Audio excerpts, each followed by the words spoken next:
Hi everyone, I'm Ben. I'm from Monogram Coffee in Canada and I'm a 3-time WBC finalist. And I'm about to roast some coffee on the Stronghold.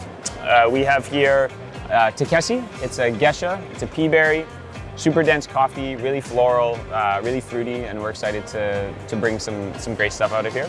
So I have my roaster set up right now. I have a pretty hot charge temperature. I'm at 350 Fahrenheit and my tower drum is at 329.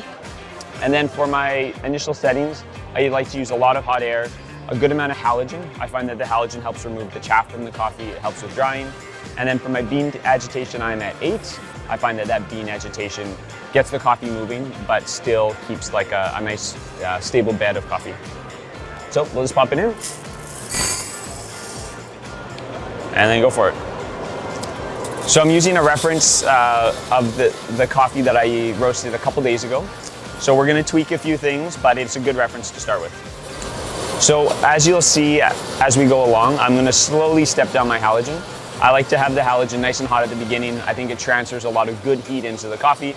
As the coffee starts to turn brown, that light will have more of an impact on your coffee just because darker colors can absorb more light. And so I step it down just as I see the coffee start to change color, and that's what we'll do today as well. So right now our bean is tracking really well. Our environment's a little bit under, I'll keep an eye on that, but we're in good shape right now.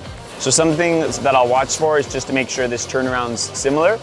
If it's earlier or later, I'll start to adjust my heat now, because a big thing for me on these roasters is making sure you have the right amount of momentum, that you don't have too much heat going into first crack, that the coffee's just gonna run away on you, but that you also have enough heat that you have a nice vigorous first crack to bring out a lot of aromatics and a lot of fruit from the coffee. So we're about 6 seconds behind on our turnaround. So I'm putting a little bit of heat into the drum. The last roast had a little bit of heat put into the drum as well. So I'll bump it up to 9.5 just to make sure that turns around and we're in good shape. It's nice having like a really clear sight glass. It's easy to see the coffee. Also that sight glass really helps you be able to hear first crack. It's really close to the coffee. And the roaster's quiet anyways, but something I really appreciate is actually getting to hear first crack really clearly. It makes it way easier as a roaster to know when to mark it, when to take heat out, when to put heat in. It helps a lot. So because I have an ROR reading on here, I can see how the roast is progressing. My ROR is running a little bit under, so I'm gonna hold this 9.5 a little bit longer than the reference roast. The reference roast steps down to 9 right away, but I'm gonna hold it for a bit longer. But I will start to take halogen out, so we'll take that down to 7. And then I'm just gonna hold on to that extra heat until it starts to catch up. So really gentle moves, as long as it's tracking well. You don't have to do really big moves to get the roast back on track. You just need to hold some heat, take some heat out, and you'll be able to sort of massage it into the right spot. So you can see my environment now is slightly above the reference. That's a good sign. That means that my bean's gonna start catching up. So that extra heat that I've put into the drum is good. I don't wanna go too far though, so I'll start to step it down, bring it down to 9. And then I have my first big step down on halogen. We're gonna go from 7 all the way down to 4.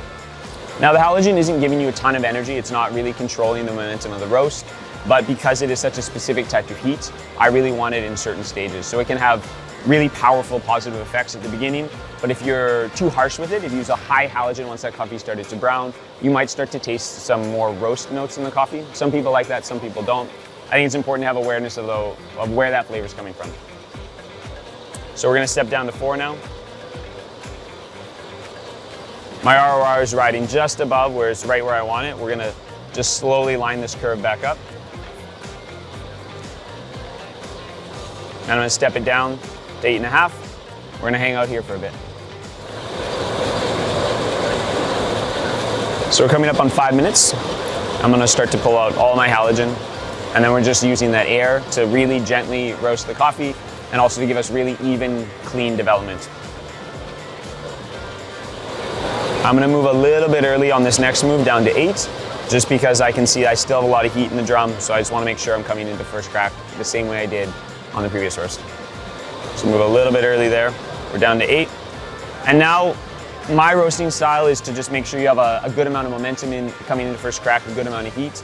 So to be honest now, I'm just watching these rates, making sure that they're holding the same as the reference, but there's not much to do now. It's sort of just watch it come into first crack, get a good mark on first crack, and then choose our development from there.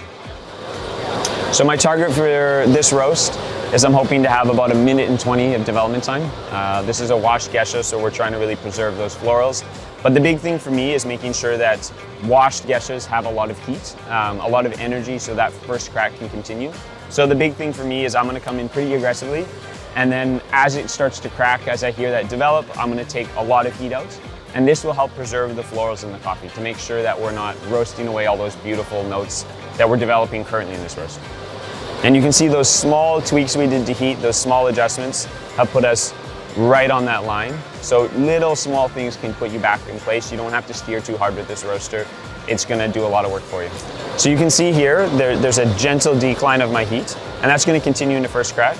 Over here, you can see moves up a bit. So I actually, on this, I don't do this for every roast, but on this coffee, because it absorbs a lot of heat and it has a large exothermic reaction, it releases a lot of moisture.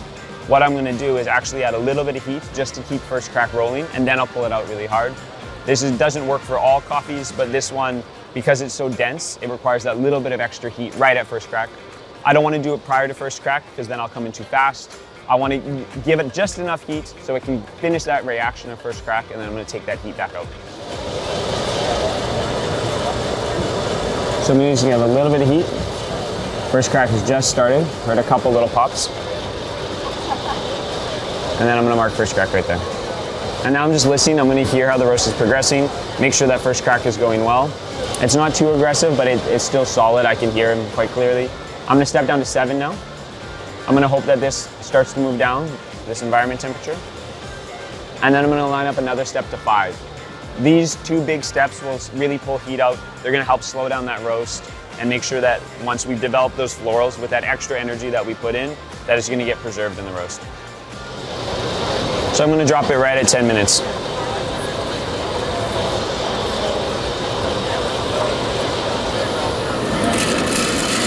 And then one of the other great things about the Stronghold, it's got a great cooling tray. With the batch sizes, things cool really quickly, and so when you stop a roast and it starts to cool, you know that it's gonna cool it right away. So that was a roast of Takesi Peaberry. I can't wait to get it on the brew bar and taste it, and thanks everyone for spending some time with me.